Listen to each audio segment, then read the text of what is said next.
Alright, so we're back again. Got my notes. So today's a little different. No swords. Sorry. Today's about mikkyo. So, what is mikkyo? Well, if you have seen ninja movies, they're really big in the 80s, of course, and early 2000s. Still get them every now and then. You always see them do this, things like that, like this. Let me see if I can do it. Things like that. Okay, that's mikkyo. Basically, they're hand gestures. Okay, so do these gestures give you any powers or anything like that? Well, let me answer that question first. What they are for is a form of meditation. Okay? And there's different types.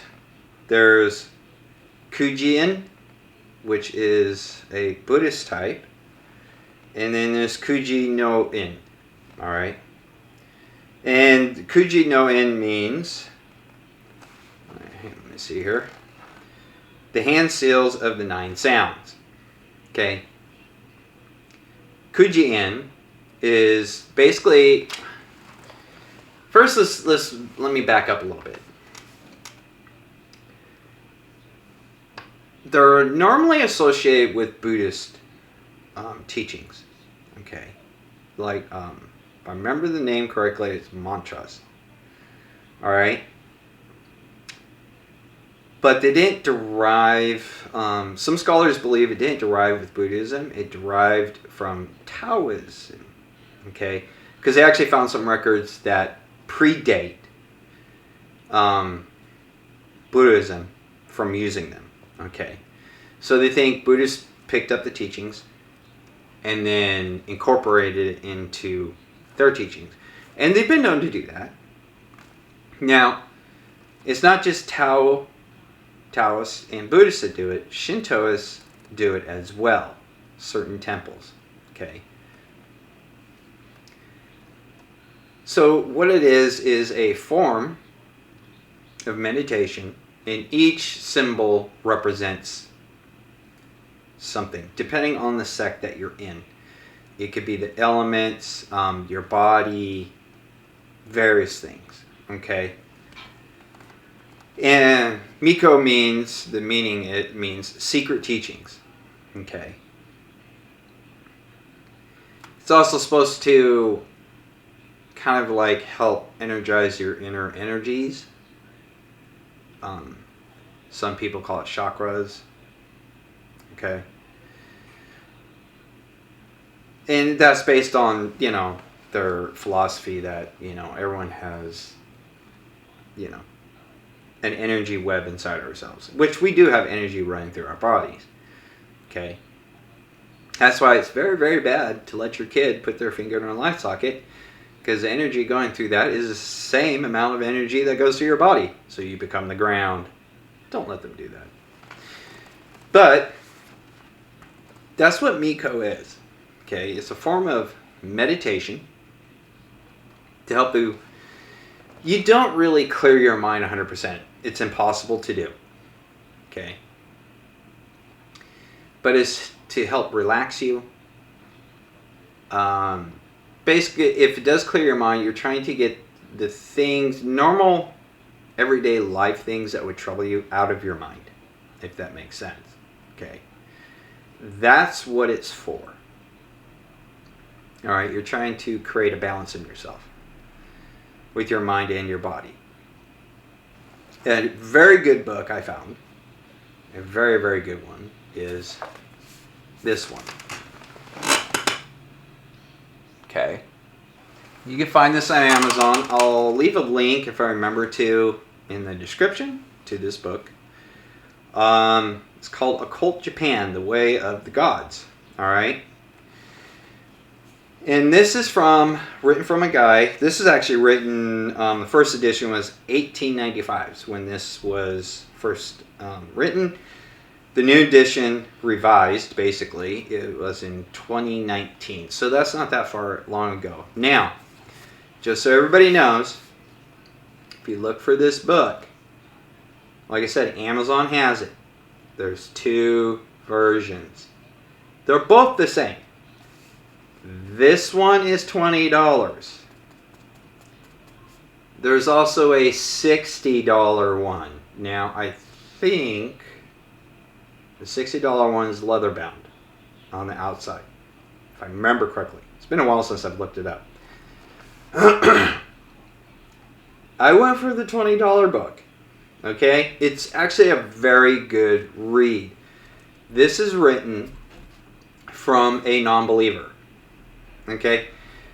The nice thing about this, he doesn't try and incorporate his beliefs into the book. Okay? It's his perspective of what he observed in these teachings. Now, there are certain Buddhist sects that are very private in Japan. Most Buddhist teachings are Zen. Okay? The reason why they adopted Zen is because it's a very simple concept. They didn't want anything too complicated. That's why they adopted Zen teachings. Alright? Some of us in the West have a hard time still even grasping the concept of Zen. Because one of the main things of Zen is nothing exists. Okay. Everything is just created by our own minds. That's one of the teachings of Zen. A lot of people have a hard time with that one. But we're not going to get into that. So this goes through variations of things. And the way this book starts out, how he got involved in looking into this stuff, was on set. It's a mountain in Japan. And him and some friends were climbing the mountain. And came across some pilgrimage people. Now, when we think of pilgrims or pilgrimage, we always think of Western religion. Get that out of your mind. These are Buddhists, okay? Or Shintoists. Shintoists also do that too. So, but these are Buddhists, and they're going up the mountain. And at each shrine that's on this mountain, on stage, they will stop and do a ceremony there, and each one takes a turn. Okay, so one watches out while the 2 perform it, and then they switch. And the reason why they have a watch out, it's not for, they think someone's gonna mess with them. It's so they don't get interrupted. Okay, it's basically what they have the watch out for. Then they move to the next one, the next one, the next one as they climb this mountain. And he found it very intriguing that each one took a part. And it's all the same part, that they're playing. So as they're going up the mountain, there are inns that you can stay the night. So they get to almost to the peak. And they stay the night there. Now the pilgrim, they decide early in the morning they're going to make it to the peak, to the last shrine. And they do, before everyone else gets to it. And he observed, after they make it to the last shrine, they haul tail down the mountain nonstop. Took, at the time when they did this, almost 24 hours to climb to the top of onset. Okay, because you also had weather elements going on at the time too, if I remember correctly in the book. All right. And some of it was very treacherous and exhausting to climb. Well, these guys, 3 guys, hightail it down the mountain, nonstop, 24 hours. And him and his group had made it to the last inn just before you get to the bottom, and it was dark, so they basically stayed there. But he still observed that these guys were still going. Okay. They got off the mountain before anybody. Now, you can go to onstage to this day and climb up to the top. Now, you can't go to the very top anymore because on stage is a very active volcano. Okay, it's just in its dormant state. So they don't want nobody up there. Understandable. And there's only one path now that you can take. There used to be 3. If I remember correctly, in 2005 or earlier, they had an earthquake or an eruption that pretty much destroyed the other 2 paths, and they're not safe. Excuse me. So you can only take one now. But you can still go up it, and they still have pilgrimages go up it all the time, every year. So this is what got him on his journey of figuring out what this was, because he was very intrigued by that. He was like, why would anybody do this, right? And what's this ceremony that they're all partaking in? So he gets involved in these groups, of other Buddhists and Shintoists to see what's going on. Now, he gets with a group of Shintoists and he's like, is this stuff BS or is it real? Because in Shinto, they're not really shy of spirits. They actually call them to them, okay? They even have a festival where they call their loved ones to them each year to spend time with them, okay? Most people say that's stupid, it's whatever, that's their culture, okay? So they actually do fire walking. And they'll walk across logs lit on fire. And they climb ladders of sword blades going up it. And yeah, they're all sharp. So he's like totally intrigued with this stuff. And then he gets to experience them calling, because they also call on the Shinto gods. And they go in a trance, basically possession. They're welcoming possession, basically, okay? And he's like, well, this has got to be BS. And he doesn't get into this point in the book until you're almost finished with the book. When he was like, oh, well, how do I know he's not faking it? How do I know he's not like, you guys aren't just pulling my leg because I'm a foreigner? And they go, well, they hand him a needle and they go, poke him. He's like, what? So poke him with the needle.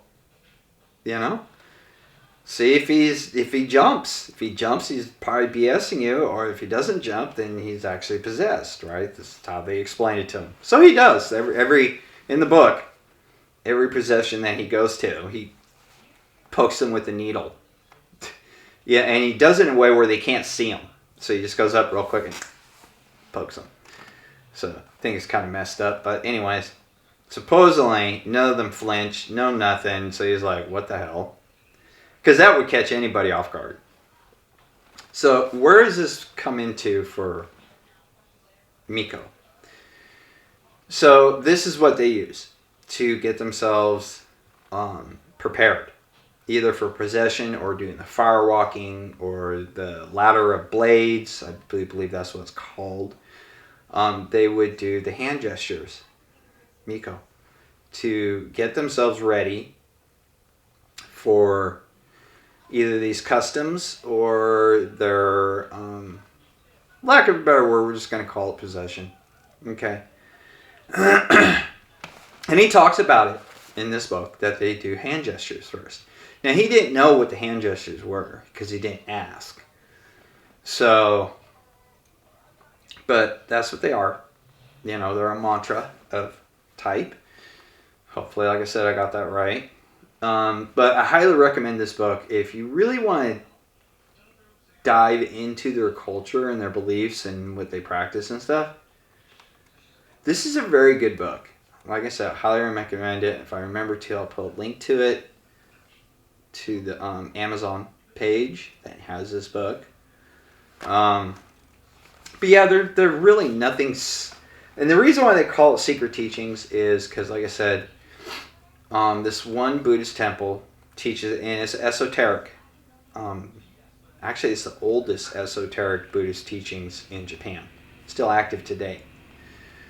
You have to dedicate yourself to this temple 24/7. In fact, for a year, they work you day and night, literally. You get 4 hours of sleep. That's it. The rest of the time, you're working. You're either sleeping, or not sleeping, meditating. They do craft things. You could be doing that. You could be doing yard work. You're doing whatever. And the reason why they do that is see if you're dedicated to it. Okay? Unfortunately, I forget the name of it. If you type in Buddhist Esoteric Japan, the name for the temple will come up. And then, like I said, other Shinto shrines practice it. What Shinto shrines? You just have to, you'll have to Google that one too. There are so many all over Japan. But they all practice it. With this Buddhist, like I said, the Buddhist esoteric establishment, though, that is the only way you're going to learn them, is if you're a part of it. Hollywood really emphasized it with the ninja because they thought it was cool. That was it. Okay. Historically, do they know really if ninjas did? They really don't know. Is it a possibility? Absolutely. But for them to be a part of this one Buddhist temple and be a ninja would be very difficult, because even back then, that was their teaching. You work 24/7 just about, when you're new. And you don't learn the hand signs until way later in your teachings, okay? So you got to work up to that. Also, again, like I said, Shinto shrines do it, and they do teach the people how to do mikkyo. So it's likely that they did, because other people did it too. Even samurai did it. Okay. And samurai really had, some of them had a designated room in their house just for Zen meditation. Alright, so yeah, I wouldn't say it was just ninjas who did it. Like I said, it was Hollywood. They liked the idea of it to give it more appeal. So, and they're no secret now. Like I said, each division of Shinto have their own. Same with Buddhists. They have their own style and what they all mean. So there's different meanings for each one. But they're not just designated to ninjas. You dump that out of your brain. But you go online and you can learn them. Seriously. I Googled it, and they come right up like that. They even give you instructions how to do each one, what each one represents.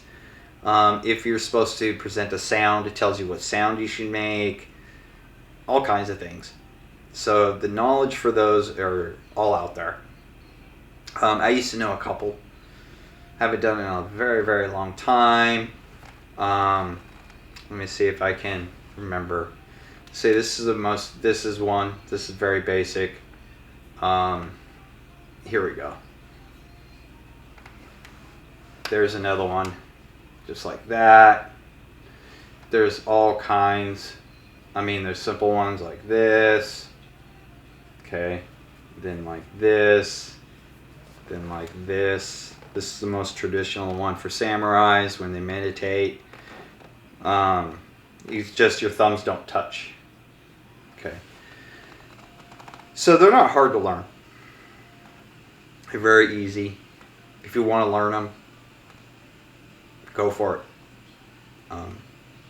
Just, if you're going to learn it, be respectful, of their customs, just like anybody else. And, yeah. That's about it, and we will see you guys on the next one. Hopefully you found this informative.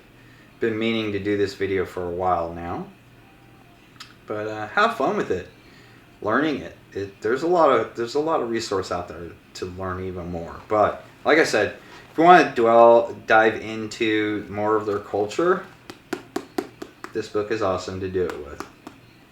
Occult Japan, Way of the Gods. It's an awesome book. You'll enjoy it. It's not hard reading either. So, see you all later.